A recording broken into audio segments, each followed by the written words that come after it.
You're listening to The Jacob Valk Show. He's breaking down the latest and greatest in sports as only he can.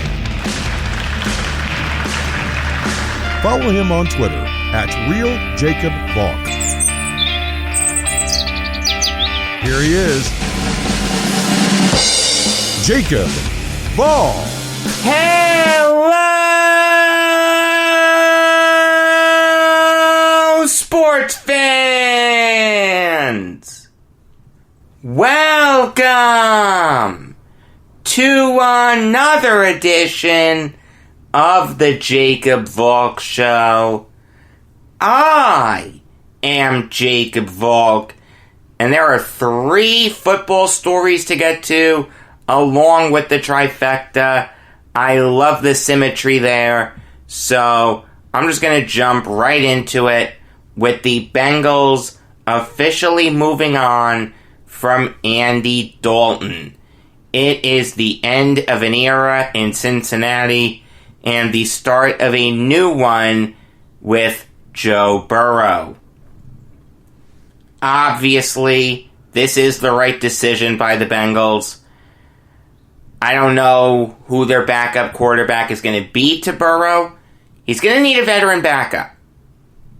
And fortunately for them, there are a bunch of options out there. Blake Bortles, Trevor Siemian, Matt Moore, Cam Newton if they want to go crazy.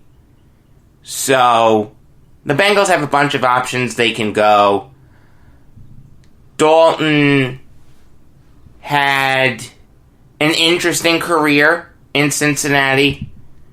He made 3 Pro Bowls there, but he never won a playoff game. Typical Bengals. 204 career touchdowns, 118 interceptions. I'd love to know what Bengals fans really think about the Andy Dalton era. Do you think it was a failure, or do you think it was a success? Because realize, Dalton came into the league at a TCU in the second round, the Red Rifle, the Ginger Ninja, and immediately became the starter. Because Carson Palmer was holding out. He didn't want to play for the Bengals anymore. Dalton immediately takes over as starter.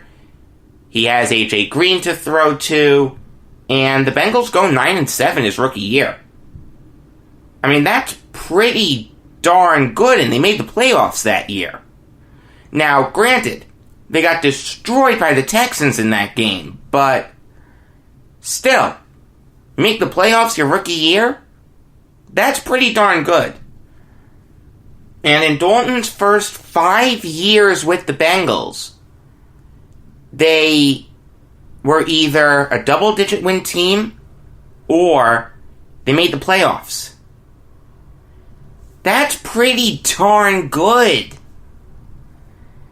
But then the injury bug bit him. 2015, he got hurt. The Bengals still were a double-digit win team. But after that, he just lost a step. After 2015, the Bengals never finished with a winning record. Obviously, they were in position to take Burrow, and they moved on from Dalton. Obviously, the right decision, but I'd love to know what Bengals fans think of the Andy Dalton era. You want to tell me it was a failure because he never won a playoff game? Hey, I get it. He was 0-4 in the playoffs. Only threw 1 touchdown. And that was in 2013. He threw 6 interceptions in those 4 playoff games. Pop quiz. Who was the 1 touchdown against? The San Diego Chargers. If you got that right, good for you. It's going to be interesting to see where Dalton ends up. A couple of teams have been linked to him already in the Patriots and Jaguars. That's according to Tyler Dragon of the Cincinnati Enquirer. Which, by the way, that's the coolest last name ever. His last name is actually Dragon. That's awesome. But the Patriots make a ton of sense. That's something that's been rumored for a while, that when the Bengals move on from Dalton, the Patriots were going to swoop in and sign him. Now, I think Cam Newton's the better quarterback, but supposedly the Patriots have no interest in Newton. I disagree with that, but look, if the Patriots can swoop in and sign Andy Dalton, that's not bad. And you're going into training camp with a quarterback room of Dalton, Jarrett Stidham, and Brian Hoyer. Hoyer's a darn good third stringer. I'll tell you that right now. That should actually give Patriots fans a little bit of confidence. Now, you're not going to make the playoffs, but it's a hell of a lot better than Stidham, Hoyer, and Brian Lewerke. I don't see the Jaguars making a big run at Dalton.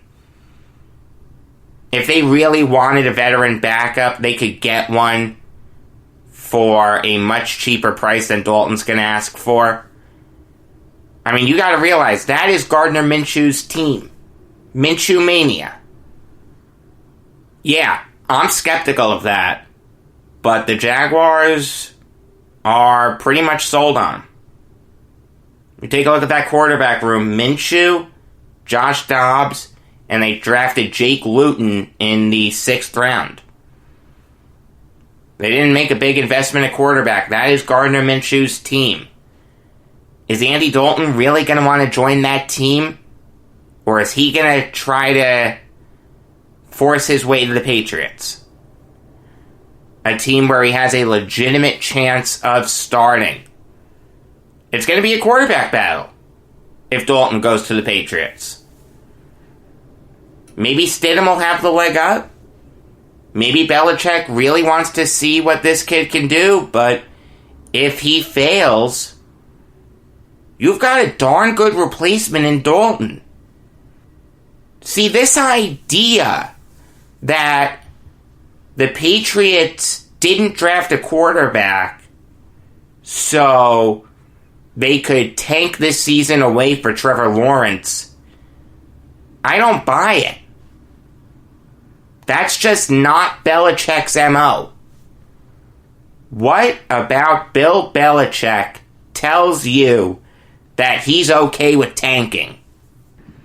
You want to tell me that the prospect of Trevor Lawrence or Justin Fields was in the back of his mind when he chose to pass on quarterbacks? That's certainly possible, and I wouldn't put it past Belichick to think that, but he's not going to be okay with going 0-16. I mean, the writing is on the wall in New England. It's pretty clear that they're not a playoff threat. There are a bunch of better teams than them in the AFC. And it's been a long time since you could say that. So maybe Belichick is thinking, you know what, let me give this one last try. Andy Dalton would make a ton of sense. We're going to give it our best shot, and if we don't make it, then I'll retire. And I'll leave the Patriots in good hands with Josh McDaniels. That's certainly possible. I think that's important to Belichick. I think it's important to him to leave the Patriots in a good spot when he moves on. I mean, realize this is a guy who was vehemently opposed to trading Jimmy Garoppolo. He wants the Patriots to be successful well after he's gone. This idea of he's going to spite them and put him in a bad spot for years to come? No. And you want to tell me that signing Andy Dalton is counterintuitive to the getting Trevor Lawrence or Justin Fields notion? I don't think so. Dalton's not great anymore. Dalton had some great years, like I said, 3-time Pro Bowler. But how great is Andy Dalton going to be for the Patriots?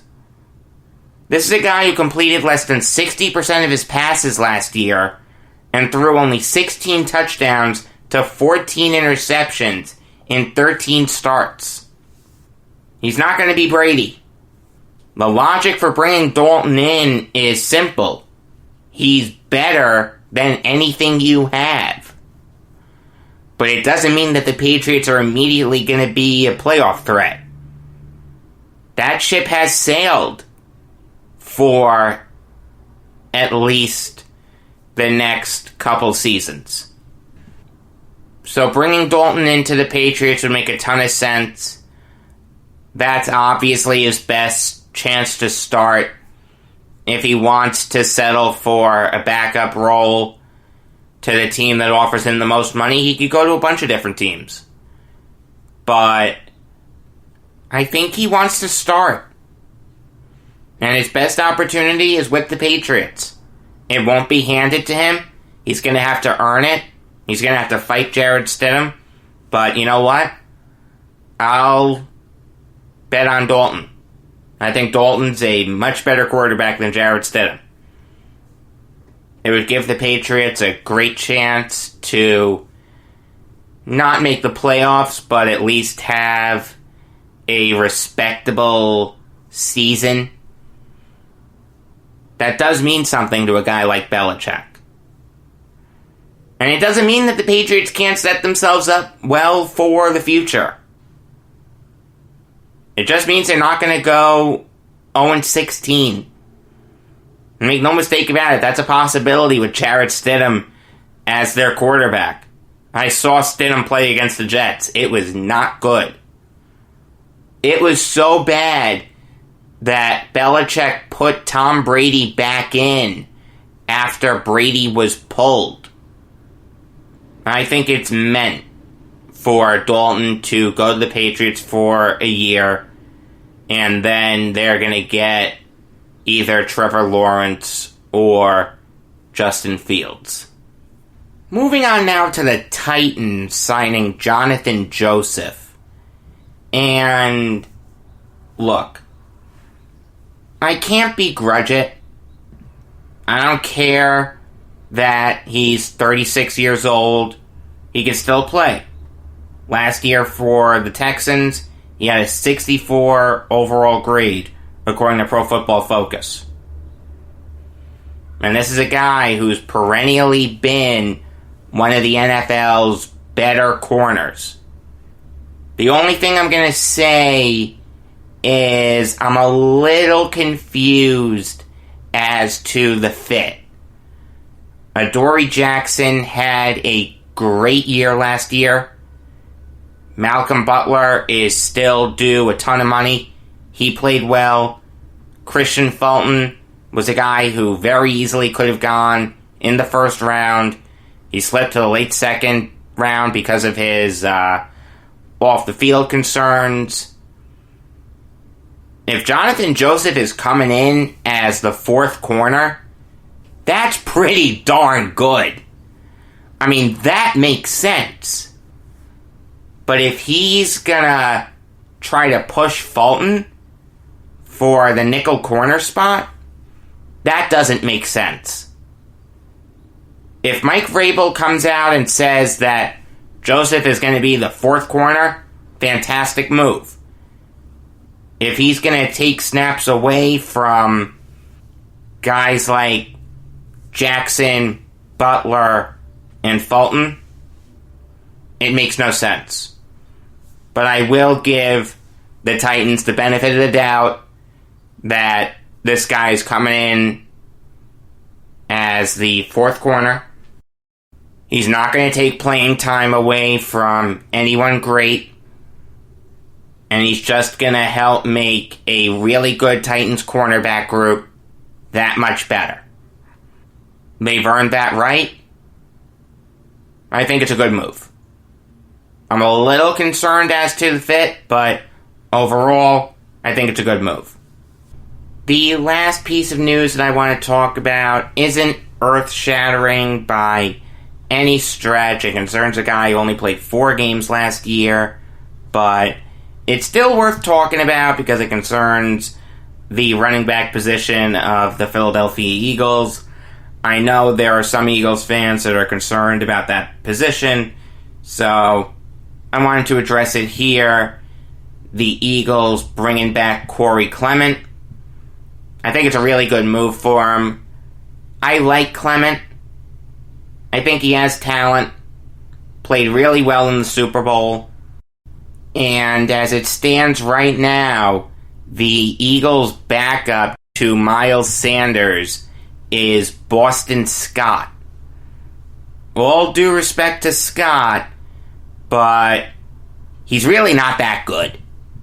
I wish I could be nicer, but he's just not a great running back. Clement is much better than him. I'm not even 100% sold on Sanders. He had a good rookie year, and there's certainly talent there. Sanders can grow into a great running back in this league. He's just not there yet. For a team that's looking to take that next step, you can do better than Sanders, but I understand why the Eagles are high on him. He has the potential to turn into a great player. He's not the issue here. The issue is Boston Scott. The Eagles are most likely going to replace him with a much better backup for Sanders in Clement. I like the move. Alright, it is time to recap the Baltimore Ravens draft class. It makes my heart happy to review this draft class. They had such a great draft, it's not even funny. Now, they didn't do a great job addressing their needs. Going into the draft, I thought they could stand to get better on the interior of their offensive line. They didn't address that until late in the 3rd round. They also didn't add an edge rusher, but the players that they drafted are incredible talents. I mean, I'll just read the first 4 to you. Patrick Queen, J.K. Dobbins, Justin Matabuki, and Devin Duvernay. Queen, Dobbins, and Matabuki I had in the top 48 of my big board. I mean, it was insane that the Ravens were able to get all 3 of them. It was funny watching the draft. As you hear my gardeners outside, I apologize. This room needs to be soundproofed. I haven't gotten around to it yet, but I will, I promise. Watching the draft, I saw all these teams make these stupid decisions. Reaching for players, filling their holes with really bad players, and the Ravens are just taking really talented football players. Every year, the Ravens do this. While teams in front of them are making stupid decisions, the Ravens just pick great football players. Seriously. Every year you can go and look at the history. It's insane. Even their 4th pick, Devin Duvernay, who they picked late in the 3rd round, was a guy who I had an early 3rd round grade on.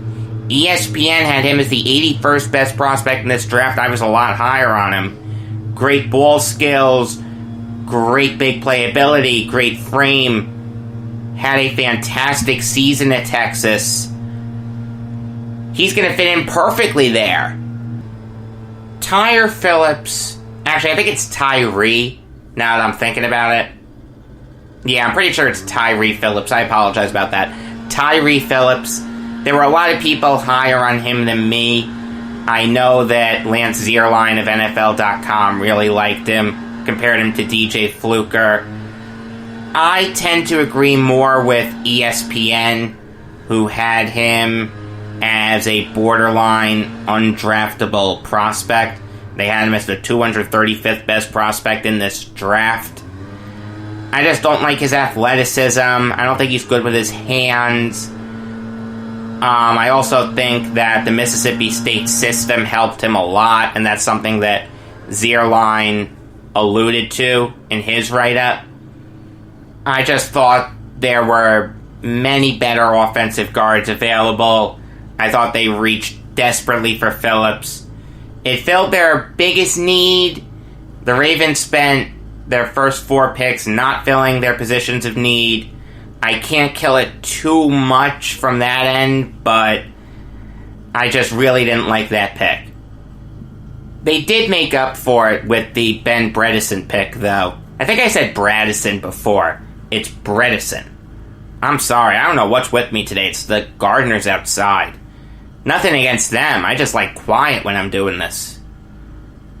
Again, it's nothing against them, they're doing their job, I get that, but I just really need to put soundproofing up. It's a me issue. I understand it's a me issue. I just have to find someone who can do it. I can't do that, I'm terrible with my hands. Bredesen played really well at Michigan. Former captain, great frame, tough player, smart player. The biggest knock on him was that he wasn't good in pass protection, but I think a lot of that was due to the really bad play of Shea Patterson. I think he held onto the ball too long. I think he just did a really bad job of helping his team out. Bredesen, I think, was unfairly knocked there. I think Bredesen is in a great position to start week 1 for the Ravens. They need a right guard with Marshall Yanda retiring. Bredesen would slot in really well in Yanda's old spot. Broderick Washington plays the game the right way. Smart player. Has a strong work ethic. I know that the coaches at Texas Tech raved about him, but I just don't like him as a pass rusher. I think his run blocking is average at best. He's not very athletic. He is also going to need to add a ton of muscle. He's only a shade over 300 pounds. You want your defensive tackles to be more muscular than that. I'm not a big Washington fan. He has talent. I don't hate the pick since he was a 5th rounder, but I don't love it either. That pick gets a C to me. They made up for it right afterwards with the James Prochet pick. I mean, I talked about it on Monday. That's one of the steals of the draft. I loved watching Prochet play at SMU. I think he can immediately come in and be a difference maker for the Ravens if he's given that opportunity. Great ball skills, great intangibles. His production at SMU was off the charts. 111 catches for 1,225 yards and 15 touchdowns. To pick a guy like that in the 6th round, that's pretty darn good. Geno Stone in the 7th round makes sense. He's a smart player, has a really good football mind. He just lacks a good frame. He's under 6 feet, shade over 200 pounds, not long arms, not very fast. He's going to struggle to make an impact in this league, but he's a smart player. It makes sense for the Ravens to take a chance on him in the 7th round. I don't hate the pick. I just think he's going to struggle to make an impact in the NFL. All in all, the Ravens added some great football players. They didn't do a great job filling their needs, so I'm going to ding them a little for that. Not a lot, just a little bit. I'm going to give them an A-. Alright, it is time for this day in sports history.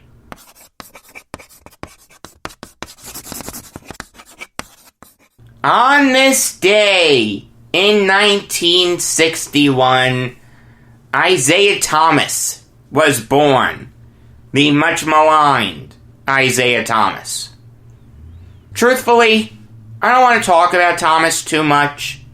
The only reason I'm bringing him up is because he was mentioned on the last couple episodes of The Last Dance, ESPN Chicago Bulls docuseries, which I think is great. I'm having a great time watching it. But I have a big issue with it. No, it's not how they portray Thomas. We all know that him and the Bulls didn't get along. Michael Jordan kept him off the Dream Team. I mean, Clyde Drexler and Christian Laettner over Isaiah Thomas, that's ridiculous. And yeah, the Pistons played the Bulls tough. And you want to call it dirty, you certainly can. There's no love lost there, I get that. That's not my issue with The Last Dance. My issue is the portrayal of Jerry Krause. And look, Krause, even before this docuseries, was a very controversial figure in Chicago. The organization's win championships quote went over like a lead balloon. Krause said that he was misquoted. At the time, the docuseries acknowledged it. I don't know if he was or if he wasn't. And if you want to get on him for how he was responsible for the end of the Bulls dynasty, he's a big part of it. He certainly is. I mean, at the end of the day, you've got to be able to set your differences aside and just tolerate it if you're the GM. There was really no good excuse to force Phil Jackson out, which led to Michael Jordan being forced out, which led to Scottie Pippen being traded and Steve Kerr being traded. Tim Floyd comes in as head coach and does nothing. Krause does a terrible job rebuilding the Bulls. The duo of Tyson Chandler and Eddie Curry was terrible.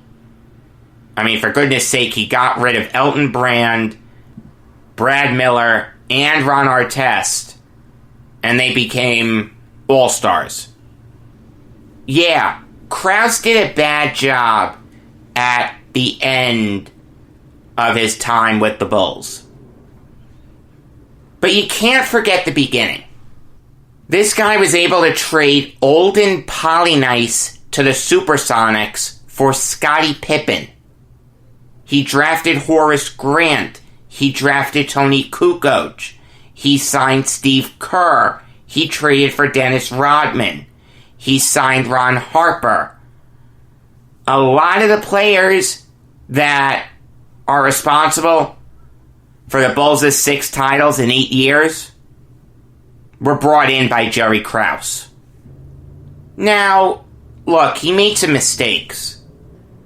Taking Brad Sellers over Johnny Dawkins was terrible. But the one thing I'll say is Michael didn't help out there. Jordan was relentless towards Sellers. I mean, he would torch him in practice every day. I mean, he was ruthless. Look, I understand that's Jordan's MO, and I can't begrudge it too much, but at the end of the day, help the kid out. Don't just go at him hard every day. There's a time and a place for it. You have to build him back up. Jordan never did. And there were a lot of people that were mean to Krause. You see it in The Last Dance. He was called fatty, tubby, short. You know, that eventually wears on you. As someone who's overweight, you know, you can take it a little bit, but if you hear it all the time, it wears on you. He did have an inferiority complex, but I can understand it. While the players and coaches were getting all the praise, Krause got none. It took him a long time to be inducted into the Basketball Hall of Fame, and he didn't even see it. He was inducted posthumously. This guy won 6 NBA titles. The organizations win championships, quote, look, the players are the seminal reason for winning championships. And the coaches are the secondary reason. But the organization part, the executive part, that's the tertiary reason. In fact, in some cases, it can be the secondary reason. And ownership is there with them too. Look, Krause did a bad job of putting his ego in check, which is something you need to be able to do as a GM. I mean, a guy like Dennis Rodman was able to put his ego in check. And let me tell you, without Jordan and Pippen, Rodman's not going into the Hall of Fame. Without the stars that he played with, like Isaiah Thomas, Bill Laimbeer with the Pistons, and Jordan and Pippen for the Bulls, he doesn't win those 5 championships. There has to be a pecking order, and you have to realize it. And if you're at the bottom of that pecking order, you've got to be able to put your ego in check, suck it up, and deal with it. It's hard. Not everyone can do it. But especially if you're the GM, you need to be able to further your legacy. And Krause right now in Chicago is probably more of a villain than Steve Bartman and Mrs. O'Leary's cow put together. Although I will say this, I think it's terrible that this docuseries was released after Krause's death. He's not there to defend himself. He made mistakes, there's no question. But you know what? Without him, Phil Jackson doesn't get to the Bulls. That is something that the docuseries hit on.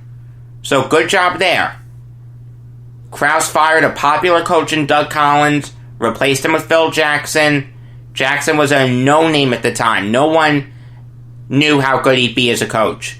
They knew that he was a good player, not a good coach.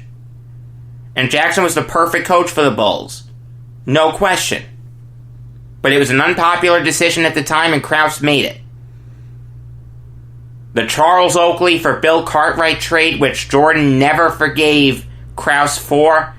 Let me tell you, Bill Cartwright was a damn good backup center for the Bulls. Krause made mistakes. There's no question. He let his ego and his inferiority complex end one of the greatest dynasties in sports history. But we also need to remember the good. He has a complicated legacy, not a bad one. Quite frankly, the last episode of this docuseries needs to be examining the totality of Jerry Krause's tenure as Bulls GM. He made a ton of mistakes, but he also made a ton of great decisions. The way he ended the dynasty was terrible, no question. And he did a terrible job building it back up. But he was also the architect behind those 6 championship winning teams. He put the pieces around Jordan to aid him in his journey of becoming the GOAT. We need to remember that. Alright, it's time for another Mount Rushmore. We're on the Oakland Athletics now, and this one is really tough. I mean, when you look at the Athletics franchise, you don't have anyone who hit 500 home runs for him, got 300 wins, got 3,000 strikeouts. You know, you've got some great players there, but they all left. Reggie Jackson and Catfish Hunter went to the Yankees. Mark McGwire went to the Cardinals. Ricky Henderson bounced around the league a lot. Bert Campaneris went to the Rangers. Jimmy Fox went to the Red Sox. It's really, really tough to evaluate who should be on the Athletics Mount Rushmore. Ultimately, I went with a combination of total body of work and dominance. The correct Mount Rushmore is Eddie Plank, Jimmy Fox, Reggie Jackson, and Dennis Eckersley. It's okay if you disagree with me there. There are some people that'll put Mark McGwire there, Ricky Henderson, Bert Campaneris, Al Simmons, Lefty Grove, Rube Waddell, Chief Bender, Vida Blue. Million names you could put.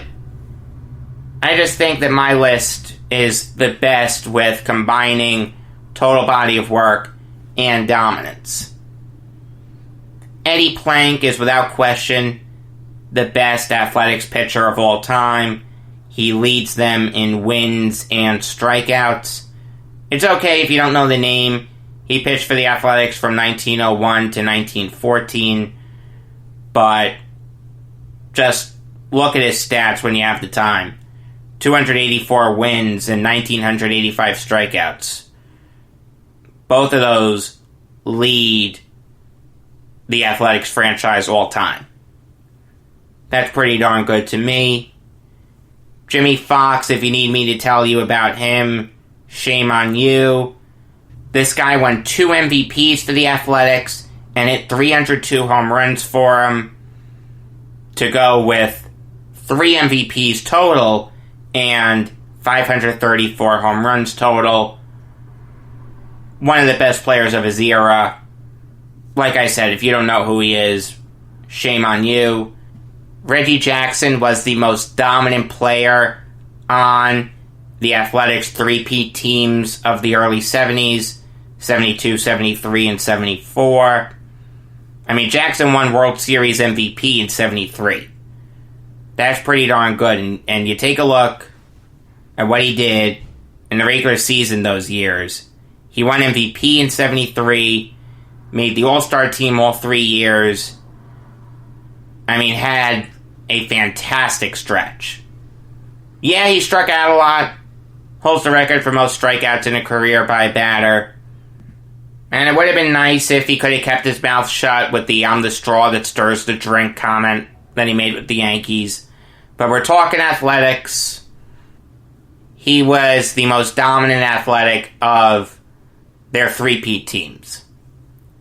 You do have to give a shout-out to guys like Sal Bando, Vida Blue, and Bert Campaneris, just to name a few, but Jackson was better than all of them. And Dennis Eckersley had over 300 saves with the Athletics. Unfortunately, the clip that everyone remembers of him is him giving up the pinch hit home run to Kirk Gibson, but he had 320 saves with the Athletics.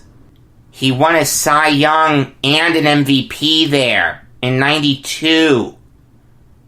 Pulled a John Smoltz. Started as a starter, finished his career as a reliever, and was dominant in both.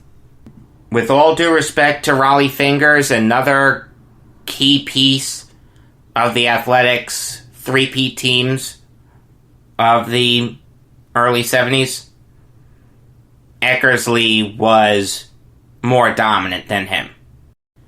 Tomorrow at 6 a.m., you're going to get my first ever fantasy football show.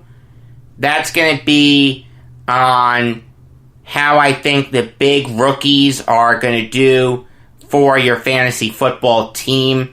It's going to be a lot of fun. The regular episode of the Jacob Valk Show will come that afternoon. Until tomorrow, I am Jacob Valk saying that going to dinner with Tommy Lasorda made you feel like a starting pitcher. Afterwards, you needed 3 days rest, at least.